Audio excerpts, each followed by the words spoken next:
আমি আজকে মশার সাথে সাক্ষাৎ করছিলাম। আমি তাদেরকে জিজ্ঞাসা করলাম, তোমরা ময়লা পানিতে ডিম পাড়ো কেন? মশা বলল, কারণ ভালো পানিতে ডিম পারলে মানুষ সিদ্ধ করে খেয়ে নিতে পারে। আমি তাদেরকে জিজ্ঞাসা করলাম, মশার কোয়েলে তোমরা মরো না কেন? মশা বলল, আমরা যদি মরে যাই তাহলে কোয়েলের ফ্যাক্টরি বন্ধ হয়ে যাবে। আমি আবারও তাদেরকে প্রশ্ন করলাম, তোমরা মানুষের কানের কাছে এসে জ্ঞান জ্ঞান করো কেন?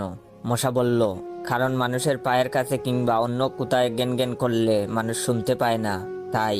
আমি তাদেরকে জিজ্ঞাসা করলাম, আমি শুনেছি পুরুষ মশারা নাকি রক্ত খায় না, তাহলে ওরা কি খায়? মশা বলল, পুরুষ মশারা শুধু বউয়ের বোকা খায়। আমি বললাম, মশারা কামড়ালে মানুষের ডেঙ্গু হয় কেন?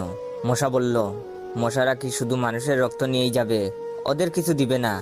মশারা এত স্বার্থপর নয়, তাই মানুষকে ডেঙ্গু উপহার দিয়ে যায়। মশার সাথে সাক্ষাৎ করার পর আমি মশার উপর রিসার্চ করলাম। মশা অনেক ধরনের হয়, যেমন পড়তে বসলে যে মশায় কামড়ায় তারা হলো অশিক্ষিত মশা, খেতে বসলে যে মশা কামড়ায় তারা হলো ক্ষুধার্ত মশা, ঘুমানোর পর যে মশা কামড়ায় তারা হলো কাপুরুষ, জেগে থাকা অবস্থায় যে মশা কামড়ায় তারা সাহসী, মশারির মধ্যে যে মশা কামড়ায় তারা হলো অতিরিক্ত শেষরা, মাঝরাতে যে মশা কামড়ায় তারা হলো সিঙ্গেল, টয়লেটে যে মশা কামড়ায় তারা হলো নির্লজ্জ, দিনের বেলা যে মশা কামড়ায় তারা একটা ছোট লোক। আমার এই ভিডিওটা দেখার সময় আপনাদের যেই মশাগুলো কামড়াইতেছে ওইগুলো হলো প্রতিবাদী মশা।